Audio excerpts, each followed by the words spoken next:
What is going on, WCC? It's your boy, El.CIBERNETICO, coming to you live and direct right from Los Angeles, California.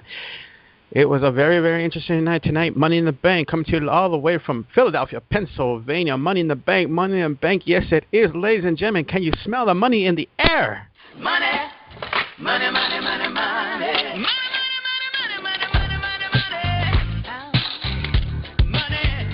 Money it is, ladies and gentlemen. Let's start it off. Joining me tonight, all the way from the East Coast. You can catch this guy every Friday night, 30 minutes after SmackDown goes off the air. Ladies and gentlemen, Mr. Doug Barrett. Oh, what is up, ladies and gentlemen? And Al, how are you doing tonight? Well, money is everywhere. Money is everywhere it is. God damn, it is fucking hot in California, 97 degrees tonight. Doug Barrett, take it away, sir.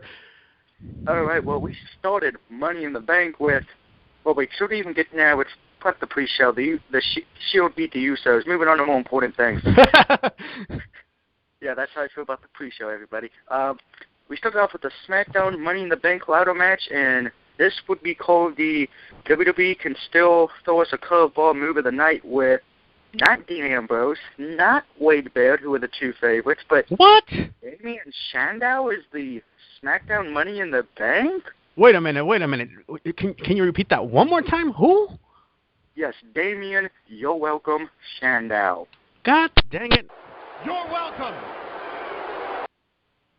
And what was more surprising that not only did we see this, we saw a face turn in this match for Mr. Mustachio himself, Cody Rhodes.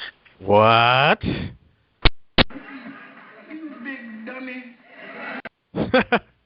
Yeah, the match was probably talked about because I know a lot of people upset Dean didn't win, so I'm sure Heather's probably crying somewhere in a corner right now holding her Shield bulletproof fashion or Shield poster.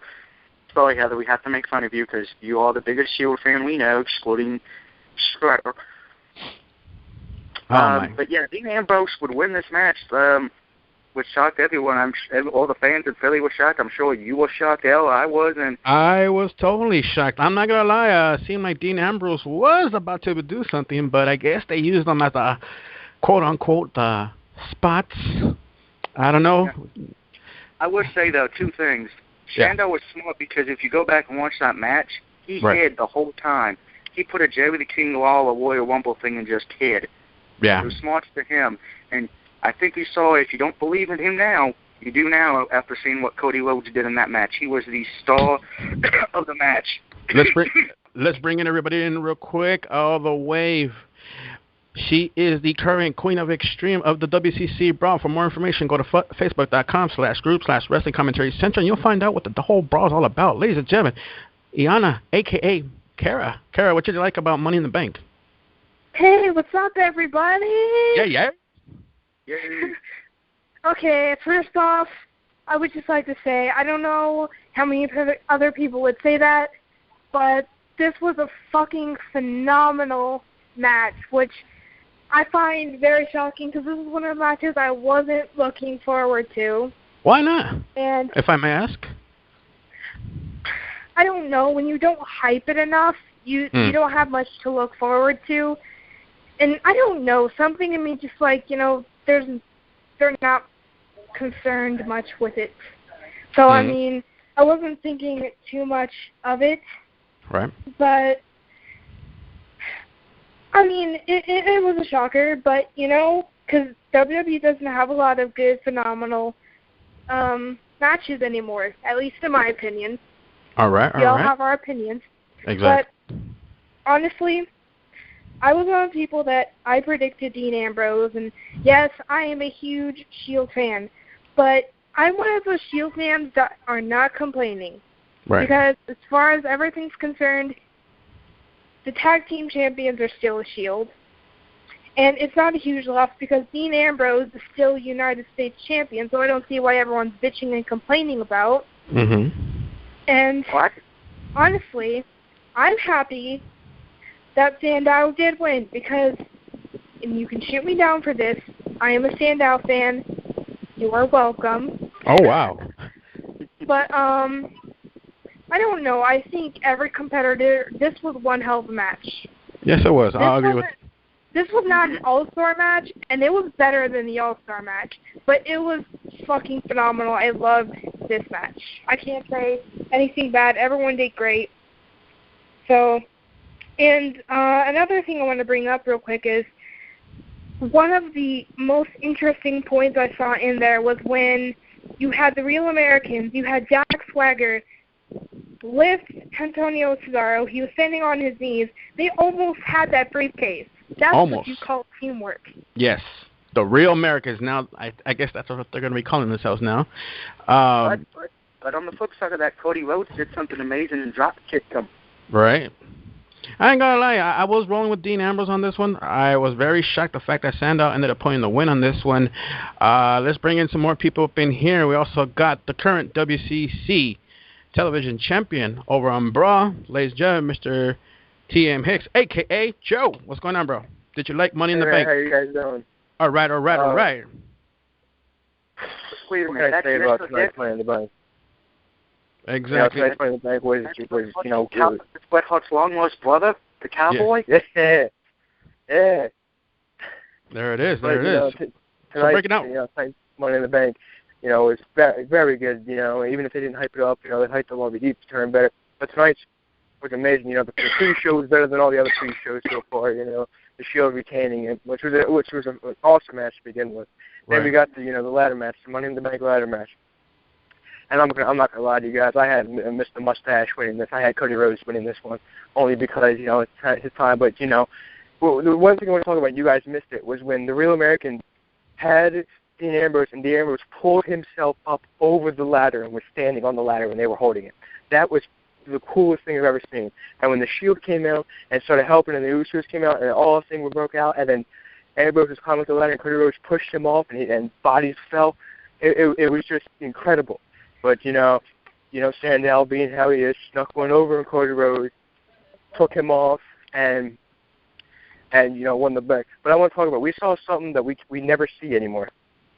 We saw blood in that match. If you guys look closely, Cody Rhodes was busted open, which wasn't planned. We saw blood in the PG era, which made the Money in the Bank match even more awesome because it was in Philadelphia, the land of extreme, and I was very happy to see blood finally. Land of Extreme it was. Let's go to Captain Ron real quick. Captain Ron, are you still here, sir? Oh, you know me. I'm always in the party. Uh-oh. So what you think about the first SmackDown ladder match? I'm shocked that Dean Ambrose did not win this match. I'm even more shocked at the fact that it was Damien Sandow and the fact that he turned on his BFF to actually make it happen.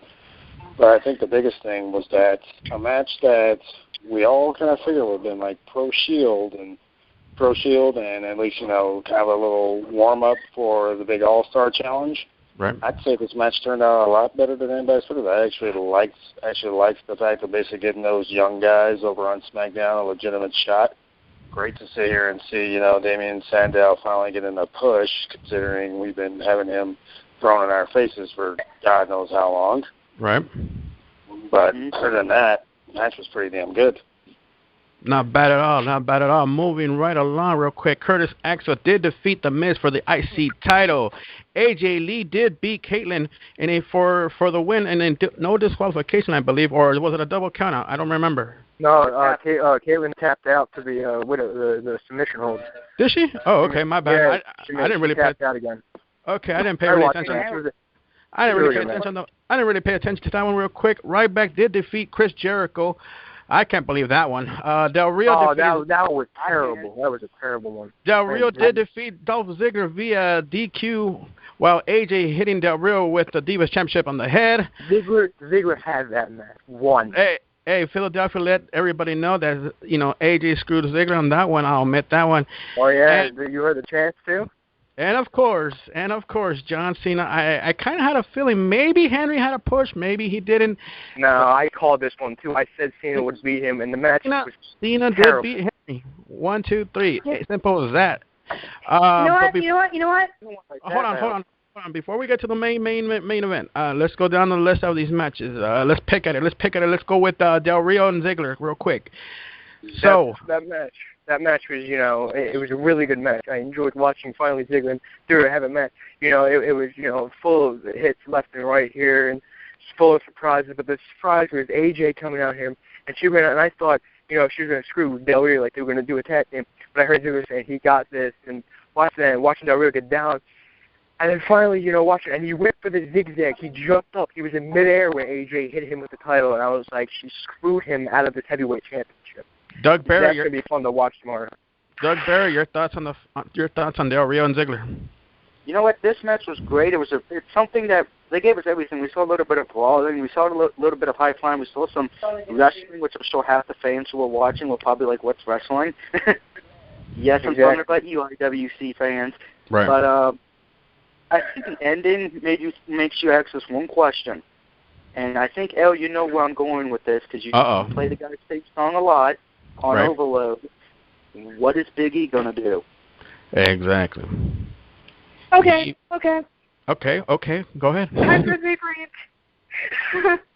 All right, so first of all, I'm just going to say something nice because you usually have to say something nice to go with something bad. Ooh. The match in itself, it was a good match. I'm not going to deny that both of the competitors did fucking great. Now that we got the good shit out of the way. She said the good shit. So, my problem with this match was the ending. For dear God, I love AJ. I'm a fan of AJ. But my God, I got so pissed off with her because I know she had her well intentions. She came out there, it's like, yeah, I'm going to help Dolph. But the ref wasn't even down. The ref was watching. She wasn't doing jack shit for him. In fact, she probably just made everything more negative. Dolph kept saying, go in the back. Go back. I don't need you. I've got this. If the bitch really cared, yeah. And I say this in a nice way because I still love her. Oh. If she really cared, she would have gotten in the back. But no, she's a stubborn ass right now. Screw him over. El, can I defend this ending, please? Because I know a lot of people are going to... No. I have discretion is advised. Let me finish what I have to say, and then you can say what you want to say, okay? Oh, go ahead and finish. Well, no, because I do understand her reasoning. She wants to be out there for Dolph Ziggler. That is perfectly fine. But she did more harm than good. Whether she wants to admit it, she did a lot more harm. She came out there, and she wanted to show her support, but she didn't do it. Like, honestly, she just caused a big bunch of distraction. And I get it, they're storyline dating, but that doesn't change anything. She wasn't there for the whole match, and, you know, she's been leaving him for, like, week after week. So it's like, okay, her coming out was a big thing. Like, all she did was pretty much distract him, and although, you know, it didn't exactly get Del Rio too much of a win, you know, because so many times he tried to capitalize, and Dolph Ziggler, you know, he reversed the moves. Right. He had that match won. But what the big fuck-off was, when she did hit Del Rio with that title, the ref saw it, we knew what happened, disqualification, and Dolph Ziggler, he had it. I know that he was going to win that title if there wasn't that little distraction. He could have won that title. I'm sorry, I love AJ, but she fucked up the match. I'm sorry, I love her. I'm saying this with deep sincerity. You know, I think she was jealous. Screw it. I think she was jealous. I want to say this why she's jealous. Because here's the thing: if Ziggler won the heavyweight title, everybody will forget that she made Caitlyn tap out. You know, you got to think. So if Ziggler would have won the title, that's it for her. You know, I focus on her because she has the title, and Ziggler doesn't have the title. Right. So if Ziggler would have won the World Heavyweight title, the odds would have been taken off of her. Okay. Because Ziggler has the World Heavyweight title. All right. Check this out. So, Captain Ron, you heard what Joe and Ayana, Joe and Kara had to say. What you think about that, sir? Well, I think Kara basically is in her own crazy, off-the-wall little world. I mean, if she didn't honestly see this coming, then I don't know exactly what to tell her. I mean, let's look at it. We've been talking about it for weeks about AJ and Big E basically breaking off the group and screwing Ziggler and taking him out and basically becoming their own little duo. So he's pretty much Ziggler's going to get his revenge, and I guarantee it. Yeah, we saw. Like I was there. I heard that was being said. Wait, okay? wait. Let the king finish. Go off that deep end of the ocean, which I know you will. And you have good reason. However, bottom line is that the only thing AJ screwed up was one hell of a damn good technical match. These two literally went at it like there was no tomorrow. They literally put it all out there on the table, and they pretty much showed if you're not here to be a champion, to be the champion, be the man, then you might as well just walk the fuck away now and just call it good. Save them the trouble. Save them the animosity. Dolph and Alberto, I wouldn't say they completely stole the show, but they damn sure made everybody almost forget about the fact that John Cena was even in Philadelphia. Oh, wow. Exactly. And forget that she may even tap out. Doug Barrett, go ahead, shoot on this, please. Okay, now, I'm going to clarify something. I understand a point with the ending, and I do agree with that, but Al, I'm going back to what you and me talked about when Ziggler got hit with the concussion. Yes. What was the one thing I said on Overload, which you can watch on Tuesdays when Al and some random person of the night is hosting? I had to do it, sorry. But what did I tell you would happen when he was gone that would screw him over? What was Big E and AJ going to do? Basically, well, how about this? How about you break it down for everybody? Okay, I told Al and everyone who was in there that night that Big E and AJ were going to bond. They were going to become maybe even closer than friends, and this is the seeds that have been planted tonight. Watch tomorrow night on Raw. Big E's going to have to make a choice. Do I stay with AJ or do I stay with Ziggler? And Al, caught it. Big E came in with AJ. Big E would face Ziggler. We just saw proof of that tonight. We'll have to find out Raw. I'm excited for that because I want to see Ziggler hit the zigzag with Big E. All right. There it is, ladies and gentlemen. Now, the moment of the night. Moving on to the main event of the evening. Michael Buffer, take it away, sir. Let's get ready to rumble! First of all, congratulations. Spoiler alert. Congratulations, of course, to Randy Orton, to myself, Omega King, a.k.a. Ron, and Big Red.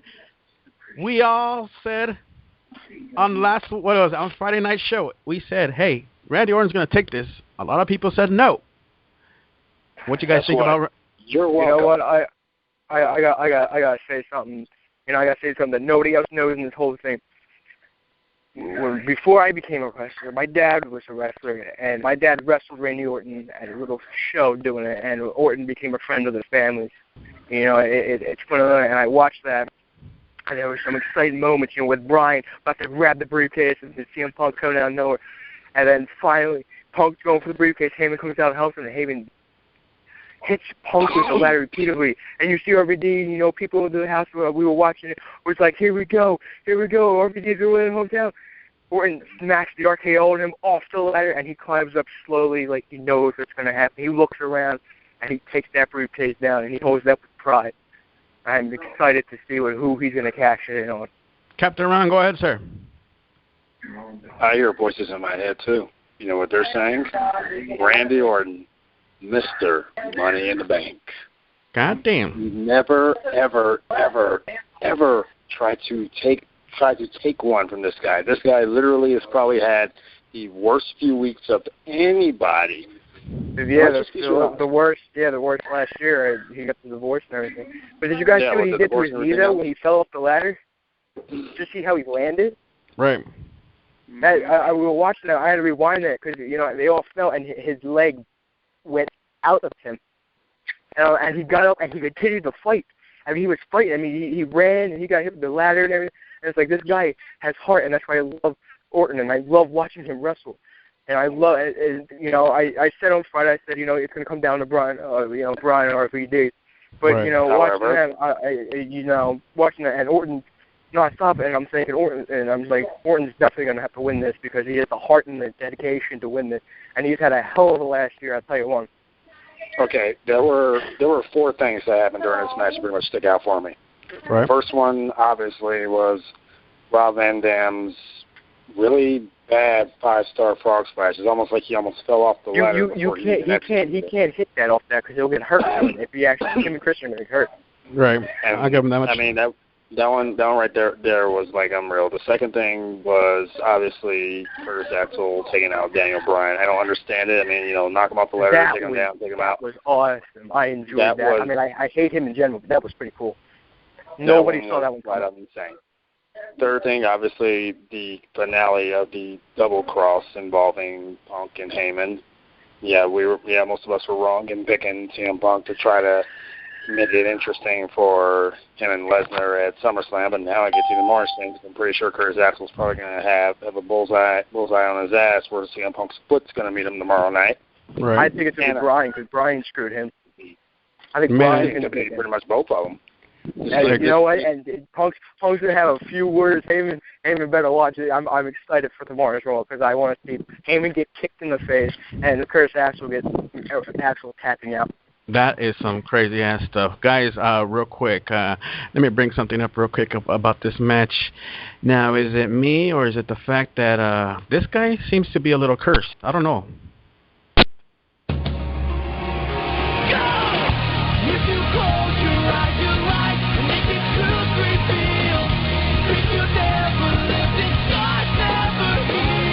Now, I'll be honest. I'll be the first one to say this. I am not really too much of a big fan of Christian. Just like Mr. Team Bring It himself, he said, yeah, it's like Christian, I mean, that pop he got tonight, dude, yeah, I wasn't feeling that. Doug Barry, what you think about that pop with Christian? I'm going to be honest, and this is my honest opinion. You know how I do things, Al. Anyone who had Christian to win, yeah, you need to stop drinking that Canadian beer. Oh wow, dude, like, let's be honest. My original question: do you think this guy is cursed or what the hell? I mean, he comes back and it's like I ain't feeling this whole comeback anymore. I mean, I'll be honest with you. First thing that pops in my head is like, get the fuck out of here and go back into TNA, dude. Yeah, here's the thing with Christian, and I love Christian. I like him. He's a cool dude, but the only reason he's there is because of Edge. Let's be honest. I mean, Edge is the only reason he won the World Heavyweight title. Right. But do you expect Christian to win the WWE title anytime soon? No. Right. His best bet would either be maybe get one more World title run or just retire and be saying, hey, I won World titles, I won tag team titles, and I've had a good career. Oh man, I don't know. Let's ask everybody around here. Captain Ron, what's the deal with Christian? Is he cursed? Is this some bullshit? Are we done with Christian? What's up? I honestly believe we are actually officially done with Christian. I mean, granted, he suffered from that same injury bug that plagued Mr. Kennedy/Anderson. Right. And it's really starting to take its toll. I mean, I applaud the guy. The guys have probably one of the most successful careers, probably one of the only ones. And we've all mentioned this already. He's one of the only ones left from the Attitude Era. His Hall of Fame status signed, sealed, and delivered. So if he decides to want to hang it up, he's a bona fide first ballot Hall of Famer without question. Right. The biggest problem now is that you want to be able to believe in Christian. Everybody does. Right. Everybody wants to believe that Christian will rise from the ashes and become this big thing again. But the problem is that nobody is going to actually be able to buy it, let alone market it. I mean, look how quick his world championship run ended after he won it. Right. I don't know. Let's ask Kara about this. Kara, what you think about Christian? Uh-oh. Well, okay, so I've been a Christian fan for many years, and it honestly tears me up to see him like this. Right. But I've made several discussions about it. Is the thing with Christian is that guy he gets injured a lot, and I remember the last time he was here, And that was before, what was it, the WrestleMania with the whole GM war. And he was only there a month or two, and he had to go out because of injury. And as much as I really, really hate to say it, because, you know, he was great. When he debuted in 1998, he was fucking amazing. But, you know, at this point, with his injuries and how often he's on the shelf, it's really sad to say, but I think he needs to hang up his boots and, you know, stop where he is. Otherwise, he's going to turn out like another Khali who just keeps dragging on his career. And, you know, you obviously see the tolls going on. It's better to just end it before dragging on. And I think that's why, you know, so many people have retired in the past, because they don't want to drag on. And honestly, it's better to his name if he quits where he is and keeps his health. And, you know, maybe he'll get better in the future, but I want to say that I have all the faith in him, and I do have a lot of faith. But I didn't pick on him to win. I would have loved it, but I knew he wasn't going to. And, you know, it's just he needs to throw in the towel. I love him, but that's what needs to be done. That's what's up. That's what's up. Let's go to Dallas, Texas. Big Red. Big Red. Your thoughts on Christian? Apparently, they just threw him in there out of no reason, for no reason at all. Is Christian cursed? Is he done? What's up with Christian, dude?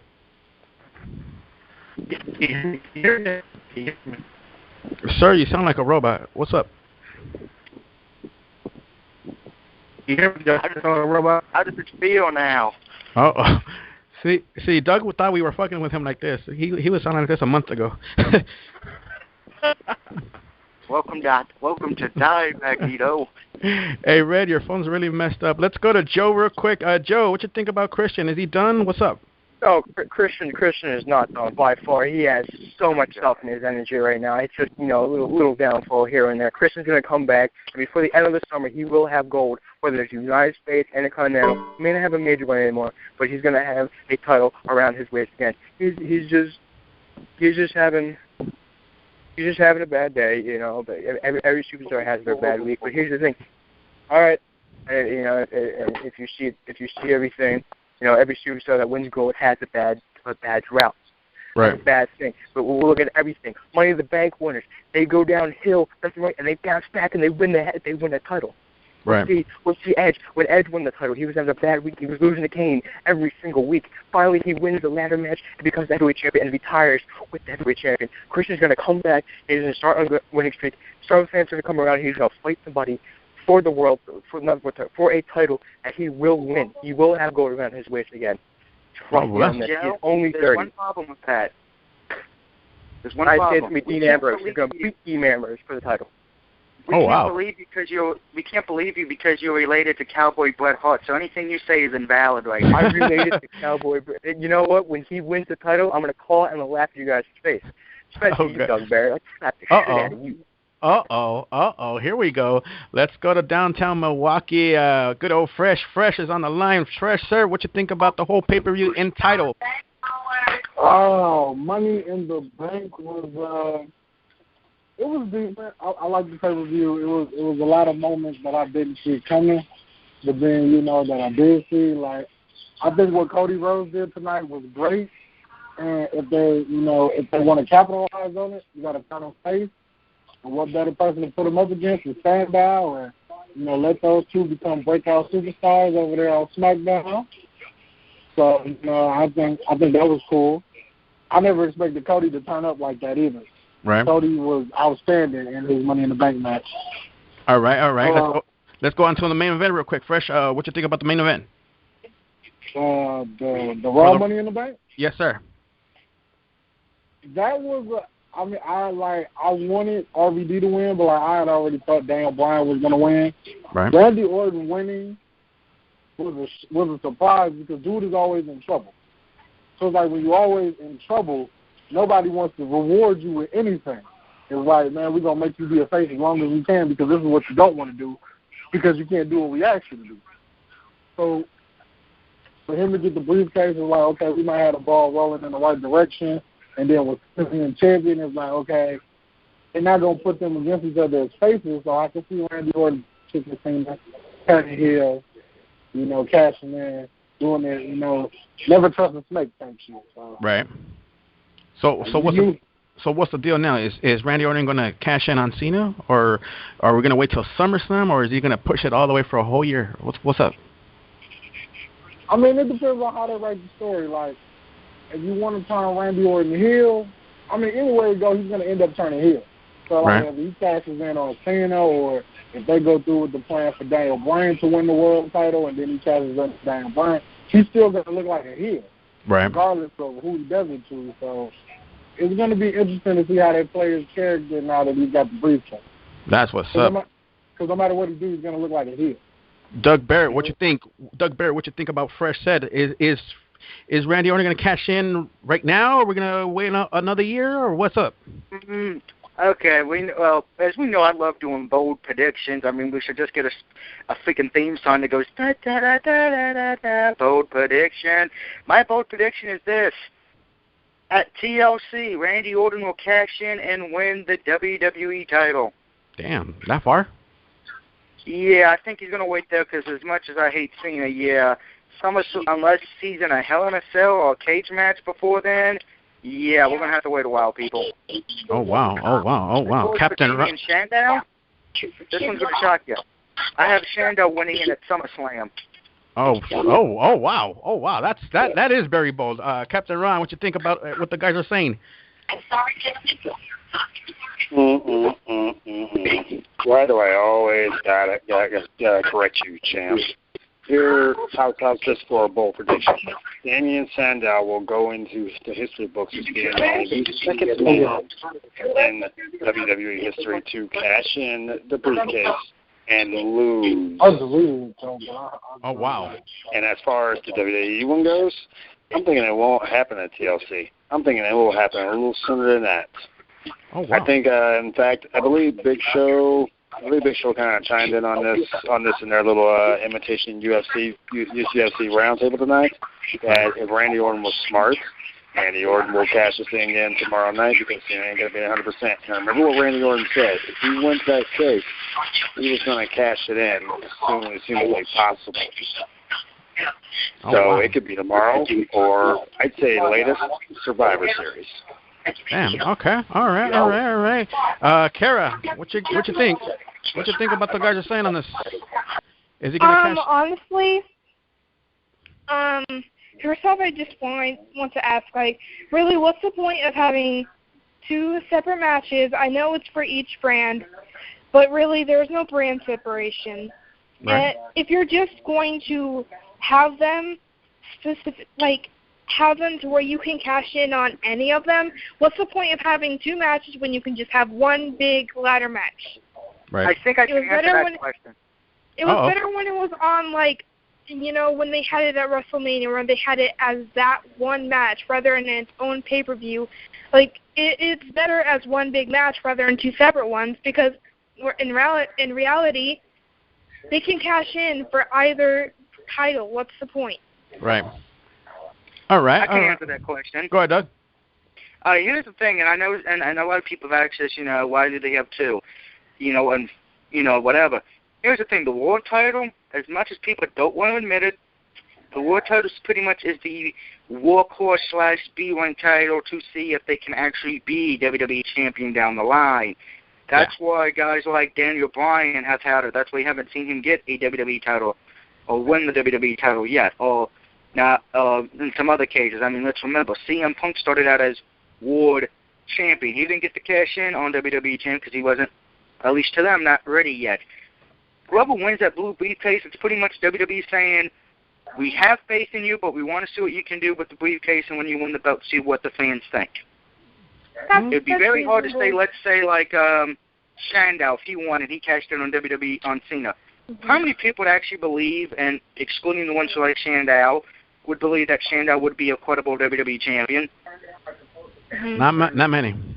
But honestly, to get my predictions out of the way, honestly, it's hard to predict because honestly, last year I was predicting Ziggler to cash in way earlier than he did. So, I mean, it's kind of up in the air whenever. But honestly, it comes down to whoever has the briefcase. Honestly, right. I think Sandow will be one of those ones that turn in earlier just to prove, like, a point. I mean, he's logical. I mean, he could go any time. So with him, I think it'll be sooner rather than later. With Randy Orton, seeing as he's been in the business longer, as well in WWE longer, I think he will be one of those who waits. Honestly, I mean, it's hard to tell when he'll cash in. And in regards to what Ron said, I think if Sandow, if he properly does it, it all depends on how you cash in. The only reason John Cena, I think, lost when he cashed in was because he was straightforward and he said when he was going to cash it in. Right. The thing is, Sandow is a heel. And any logical person wouldn't tell whoever they were cashing on when they were going to cash in. They won't even say who they cashed it in on. So I think Sandow is a little smarter than John Cena is, considering John Cena is a complete dumb fuck. Oh, wow. But I think he's logical, and I think he may have a chance, given the scenario, of winning. And that's from a logical standpoint if he does it by pure surprise. All right. You know what? We're kind of running out of time. The number to call is 760-569-7676. Access code 200-446-pound. Once again, that number is 760-569-7676. Access code 200-446-pound. Be sure to check us out. This has been our little after show after Money in the Bank. The number to call, once again, 760-569-7676. Access code 200-446-pound. We are here at WCC on Twitter at WCC Live. Be sure to add us on Facebook at facebook.com/group/Wrestling Commentary Central. One more thing, the Uncensored Show returns tomorrow night, 8:30 p.m. Pacific Standard Time, 30 minutes after after Raw goes off the air. And don't forget to check out the main event this Friday night, 30 minutes after SmackDown goes off the air as well. All you got to do is just hit that number, 760-569-7676, access code 200-446-pound. Be sure to hit that pound because that's how we know if you're on the air or not. Hey, don't forget to subscribe to our YouTube channel at Spawn20113 or at DXR420, and we will see you tomorrow night on the Uncensored Show. Hopefully, everybody's predictions and everybody's thoughts and all that good stuff goes well tomorrow night. And, of course, shout-outs to everybody on the East Coast because I know it's getting a little windy and cold out there. So, from everybody out here in Southern California, because it's fucking hot, we will see you tomorrow night. Good night.